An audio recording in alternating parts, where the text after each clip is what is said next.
Hello, everybody. Scott Golden here with the AEW Dark Review for the 25th of January 2022. Luckily, short show. I say luckily because A, there's too much content of wrestling that's not great, and B, with so many things that I cover, it's easier when shows are short. Bunny with the Blade defeating Eric Aaliyah.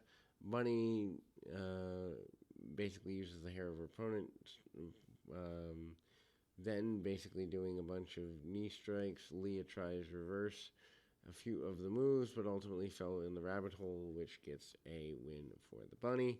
Bunny does not belong on a national product, in my opinion. 2.0 and Daniel Garcia defeats Pat Brink, Rejo, and Kielkla. Garcia 2.0 basically jumped their opponents before the bell. That gives them a start. Bell rings.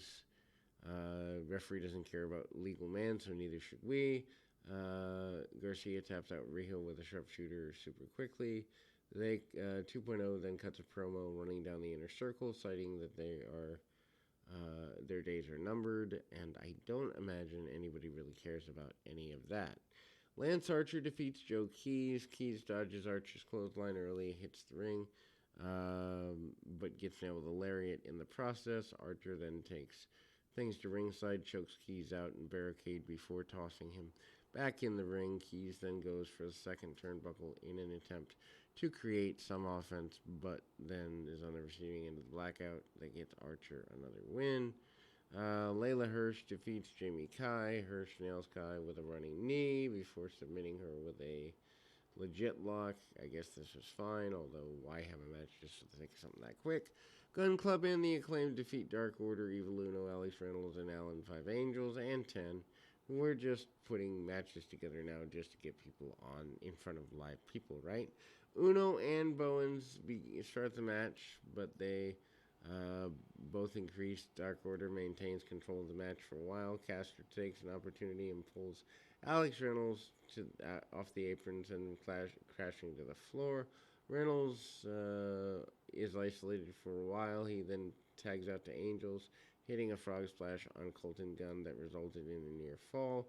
Austin Gunn comes in, breaks up the pin before helping his brother up. Pair of assisted float over neck breakers on Angels, and that gives the Guns the win. Penta defeats Wheeler Yuta, Chuck Taylor, and Chris Statlander accompanying Yuta. Yuta forces Penta into a mat situation early, applies a bunch of holds before Penta makes it back to his feet. Penta applies a leg lock of his own before Yuta escapes, leaving them in a basic standoff. Yuta begins to mount some level of offense, setting Penta up to the outside. Yuta then attempts a dive. Penta then blocks, hits a kick to the head. Penta then gets in the ring with the momentum and attempts a dive of his own, but Yuta blocks that and manages to go at it pretty quickly here. Manages a forearm strike. Match goes on. Both guys are back and forth because we got to have 50-50 booking that excites the sheet writers.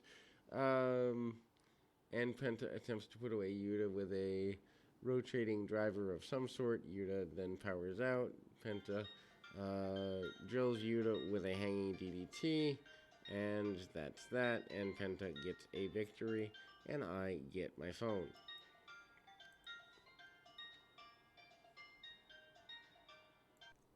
And again, I mean, I understand that wrestling companies these days have to, or believe that they have to have um, an excessive amount of content to be able to compete. I don't think that's necessarily the case. I think if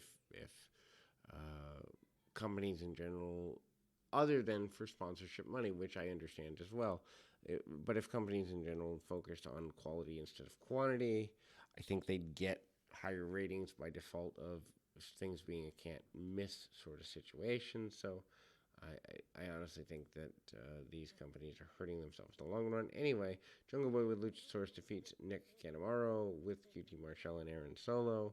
Why is this a main event on the show? Why is Tag Team Champion wasting time with basically enhancement talent?